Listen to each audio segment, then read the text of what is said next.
হরে কৃষ্ণ। অজ্ঞানাতিবরঞ্জস্য জ্ঞানেঞ্জশলাকাম চক্ষুস্মরণ্যতিরিঞ্জন তস্मै শ্রী গুরুবে নমঃ। হে কৃষ্ণ করুণা সিন্ধু দীনবন্ধু জগৎপতে গোপেশ গোপিকাকান্ত রাধা কান্ত নমস্তুতে। তপ্ত কাঞ্চন গৌরী রাধে বৃন্দাবনেশ্বরী বিশাখানুসুতে দেবী প্রণমামি হরিপ্রিয়ে। বাঞ্ছাকল্পতরুবাচ কৃপা সিন্ধুভ্যশ্চ পতিতানাং পাবনভ্যো বৈষ্ণবেভ্যো নমো নমঃ। নমো বিষ্ণুপদে কৃষ্ণ পৃষ্ঠায় ভূতলে শ্রীমতে ভক্তি বেদান্ত স্বামিনে তে নমঃ। নমস্তে সরস্বতী দেবী গৌরবাণী প্রচারিণে নির্বিশেষে শূন্যবাদী প্রসাদেশতারিণে। ওং বৃন্দায় তুলসী দেব্যাই প্রিয়ায় কেশবাস চ কৃষ্ণ ভক্তি পদে দেবী সত্যবত্তায় নমো নমঃ। পিতা স্বর্গ পিতা ধর্ম পিতাই পরমং তপ পিতরি বিধিমাপন্নে প্রিয়ন্তে সর্বদেবতাই পিতৃচরণভ্যো নমো নমঃ।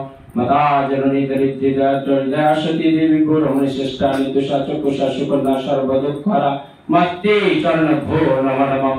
গুরু ব্রহ্মা গুরু বিষ্ণু গুরু দেব মহেশ্বর গুরু সাক্ষাৎ পরম ব্রহ্ম তস্मै শ্রী গুরুবে নমো নমঃ। অখণ্ড মণ্ডলকরণ ব্যক্তং জনাচরাচরং তৎপদং দর্শিতং জন তস্मै শ্রী গুরুবে নমো নমঃ। নারায়ণ নমস্কৃতং নরং চৈব নরন্তেব দেবী সরস্বতী ব্যাসং তদতমনং মদিয়। সবাই বলুন ওং নমো ভগবতে বাসুদেবায়। ওং নমো ভগবতে বাসুদেবায়। ওং নমো ভগবতে বাসুদেবায়। জয় শ্রীকৃষ্ণ শ্রী চৈতন্য প্রভু নিত্যানন্দ শ্রী অদ্বৈত গদাধর শিবাসাদি গৌর ভক্তবৃন্দ। হরে কৃষ্ণ কৃষ্ণ কৃষ্ণ হরে হরে হরে রাম রাম রাম হরে হরে। হরে কৃষ্ণ। তাই ভক্তা মাতাজিরা, আজ যিনি পুরুষোত্তম, লীলা পুরুষোত্তম, যিনি ব্রহ্মার এক কল্পে এই পৃথিবীতে আসেন, সেই লীলা পুরুষোত্তম ভগবান শ্রীকৃষ্ণের আজ জন্মাষ্টমী। ভগবান শ্রীকৃষ্ণ দাপর যুগে এই ভাদ্র মাসের অষ্টমী তিথিতে এসেছিলেন কোথায়?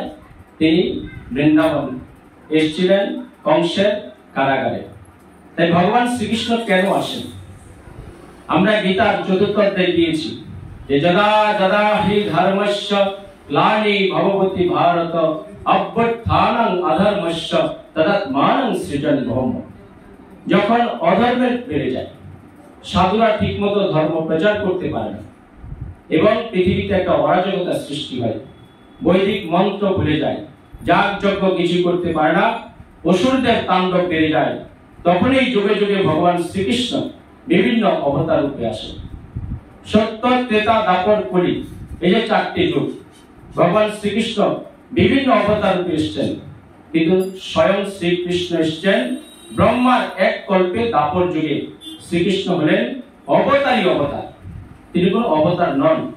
সকল অবতার তার কাছ থেকে সৃষ্টি হয়েছে। এটা আমরা কোথা থেকে জানলাম?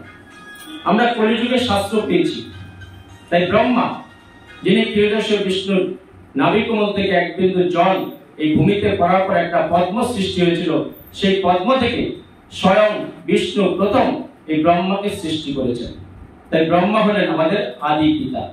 তাই সেই ব্রহ্মা তার ব্রহ্ম সংহিতাতে নিজে স্বয়ং বলেছেন যে ঈশ্বর পরম কৃষ্ণ সচিতানন্দ বিগ্রহ অনাদি রাদি গোবিন্দ সর্ব কারণ কারণ।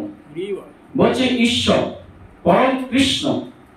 দেখেন, আজকে আমরা কেউ ভগবান বলি, কেউ আল্লাহ বলি, কেউ গড বলি, কেউ বৌদ্ধ বলি, কেউ যিশু বলি। যে যেভাবে ডাকছেন, এক ঈশ্বরকেই ডাকা হচ্ছে, এক শ্রীকৃষ্ণকে ডাকা হচ্ছে। সত্য, ত্রেতা, দ্বাপর, এই তিন যুগে আপনারা অন্য ধর্মের কোথাও লেখা আছে সেটা পাবেন না। এই কলিযুগে এসে এই ধর্মগুলো সৃষ্টি করেছে। কেন? এই সনাতন ধর্মের মানুষকে শিক্ষা দেওয়ার জন্য। আজকে আমাদের হৃদয়ে কারো ধর্ম নেই। যদি ধর্মই থাকতো, আজ যে ভগবান শ্রীকৃষ্ণের, যিনি এই বিশ্ব ব্রহ্মাণ্ডের মালিক, এই পৃথিবীটা কোথা থেকে সৃষ্টি হলো? এটা ভগবান শ্রীকৃষ্ণের একটা বহিরঙ্গা শক্তি থেকে সৃষ্টি হয়েছে। তার অন্তরঙ্গা শক্তি তিনি পৃথিবীতে দেননি। এটা তার একটা নির্দিষ্ট জগৎ। এরকম হাজার হাজার লক্ষ লক্ষ কোটি কোটি বিশ্ব ব্রহ্মাণ্ড আরো চারিদিকে ছড়িয়ে আছে, যেগুলো আমাদের এই সামান্য দূরদৃষ্টির বাইরে আছে ভক্তরা মাতাজিরা। তাই ব্রহ্মা থেকে আমরা জানতে পারলাম যে ঈশ্বর পরম কৃষ্ণ সচ চিৎ আনন্দ বিগ্রহ।